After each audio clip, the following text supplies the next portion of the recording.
حضرت سیدنا عثمان غنی رضی اللہ تعالیٰ عنہ سابقین اولین میں شامل ہیں، اور اللہ تبارک و تعالیٰ نے سابقین اولین یعنی جنہوں نے ابتدا میں ہی اسلام قبول کر لیا ان کے لیے سورۃ التوبہ کی آیت نمبر 100 میں اپنی رضا کا مژدہ انہیں سنایا اور ارشاد فرمایا والسابقون الاولون من المہاجرین والانصار والذین اتبعوہم باحسان رضی اللہ عنہم ورضوا عنہ، کہ اللہ ان سے راضی ہے اور وہ اللہ سے راضی ہو چکے ہیں، وَأَعَدَّ لَهُمْ جَنَّاتٍ تَجْرِي تَحْتَهَا الْأَنْهَارُ، اور اللہ نے ان کے لیے ایسی جنتیں، ایسے باغات تیار کر کے رکھے ہیں کہ جن کے نیچے نہریں جاری ہیں، خالدین فیہا ابدا، وہ اس میں ہمیشہ رہیں گے۔ تو یہ بہت بڑی فضیلت ہے جو حضرت عثمان غنی رضی اللہ تعالی عنہ کے لیے بھی آپ کے لیے بھی ثابت ہے، چونکہ آپ سابقین اولین میں سے ہیں۔ حضرت عثمان غنی رضی اللہ تعالی عنہ نے 2 ہجرتیں کی ہیں، آپ صاحب الہجرتین ہیں، ذو الہجرتین ہیں۔ آپ نے ایک ہجرت حبشہ کی طرف کی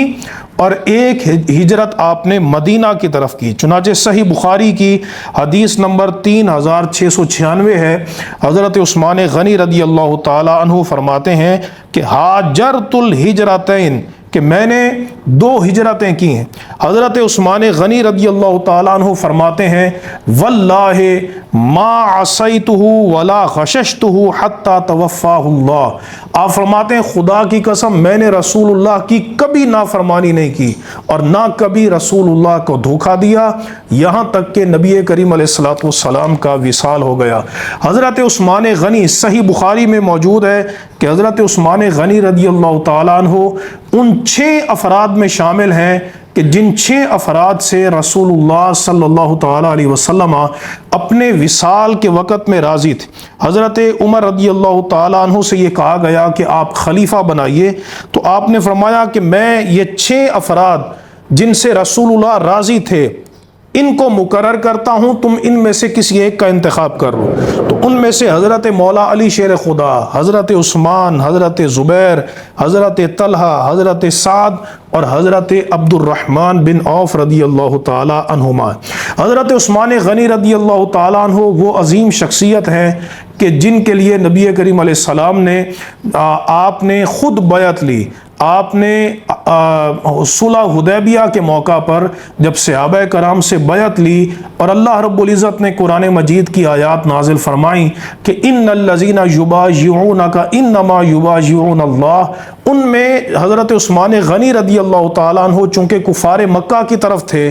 تو سرکار دو عالم علیہ السلام نے حضرت عثمان غنی کی طرف سے اپنا دایاں دست مبارک بلند کیا اور بلند کر کے فرمایا ہذہ ید عثمان، یہ عثمان کا ہاتھ ہے، فضرب بها علی یدہ، پھر اس کو حضور نے اپنے دوسرے دست مبارک پہ رکھا اور فرمایا کہ ہذہ لعثمان، کہ یہ بیعت بھی عثمان کے لیے۔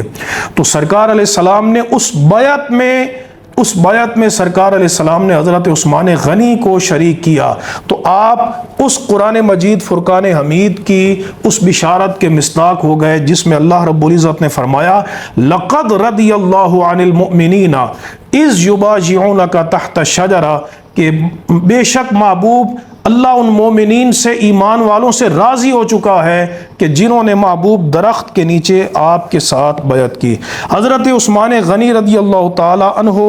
آپ وہ خوش نصیب شخصیت ہیں جن کو نبی کریم علیہ السلام نے کئی مواقع پر شہادت کا مژدہ سنایا، آپ کو شہید ہونے کی خوشخبری پیش کی، عطا فرمائی۔ بعض روایات کے مطابق سرکار علیہ السلام سبیر پہاڑ پہ تھے، ایک روایت یہ ہے،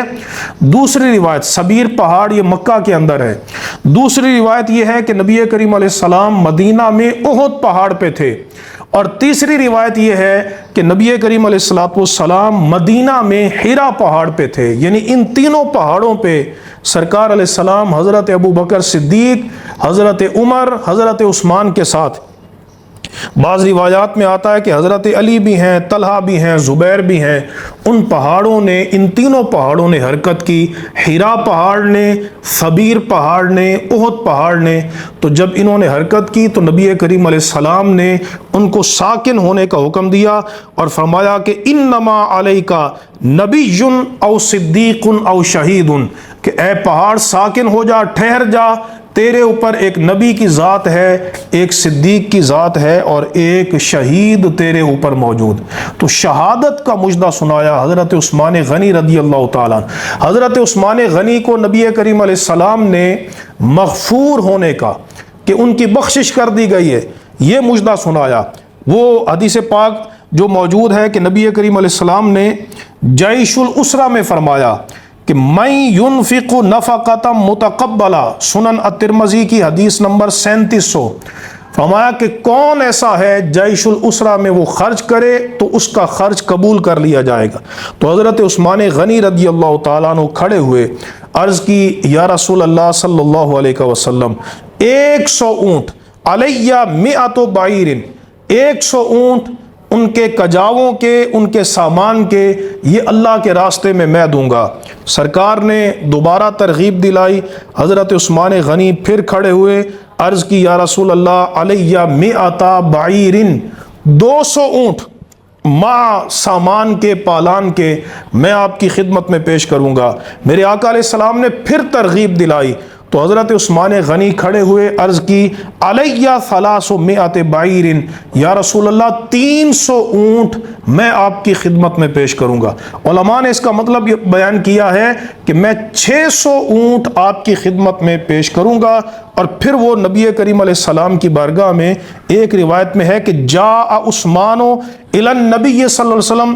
ب1000 دینار، 600 اونٹ بھی لے آئے، 1000 دینار بھی لے آئے۔ تو نبی کریم علیہ السلام اتنے خوش ہوئے کہ آپ منبر سے اترتے ہوئے فرما رہے تھے ما علی عثمان ما عمل بعد ھذہ، کہ عثمان پر کوئی گناہ نہیں، کوئی حرج نہیں، کوئی اس سے مواخذہ نہیں کہ جو اس کے بعد عمل کرے۔ ایک روایت میں یہ لفظ ہے ما در عثمان ما عمل بعد اليوم، کہ آج کے بعد عثمان جو عمل کرے گا اس کو نقصان نہیں ہوگا۔ پھر نبی کریم علیہ السلام نے ان کو کئی مرتبہ جنت عطا فرمائی۔ سرکار دو عالم علیہ السلام نے فرمایا، سنن الترمذی میں اور صحیح بخاری میں موجود ہے، من یشتری بئر روما، کہ بئر روما کو کون خریدے گا، یجعل دلوہ مع دلاء المسلمین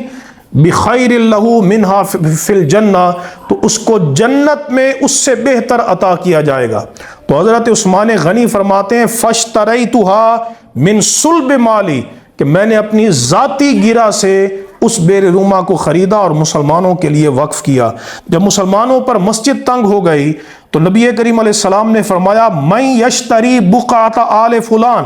کہ فلاں کی زمین کو کون خریدے گا، فیزیدھا فی المسجد، اور وہ مسجد میں اضافہ کر دے، توسیع کر دے، تو اس کو جنت میں اس سے بہتر جگہ عطا کی جائے گی۔ تو حضرت عثمان غنی فرماتے ہیں فاشتریتھا من صلب مالی، میں نے اپنی ذاتی گرہ سے وہ مسجد کا ٹکڑا خریدا اور مسجد میں شامل کیا۔ یعنی قیامت تک مسجد نبوی میں جو نیکی کی جائے گی اس کا اجر و ثواب حضرت عثمان غنی رضی اللہ تعالی عنہ کو ملتا رہے گا۔ تو آپ بڑے عظیم صحابی ہیں، آپ کی اسی عظمت کی وجہ سے نبی کریم علیہ السلام نے اپنی 2 بیٹیوں کا یکے بعد دیگرے آپ نے حضرت عثمان غنی کے ساتھ نکاح فرمایا اور فرمایا لِكُلِّ نَبِيٍّ رفیق وَرَفِيقِي یعنی فی الجنت عثمان، فرمایا کہ ہر نبی کا جنت میں خاص ساتھی ہوگا اور میرا جنت میں خاص ساتھی عثمان بن عفان ہے۔ اللہ تبارک و تعالی ان کے درجات کو بلند فرمائے اور ہمیں ان کی محبت پر استقامت نصیب فرمائے۔ وآخر دعوانا ان الحمد للہ رب العالمین۔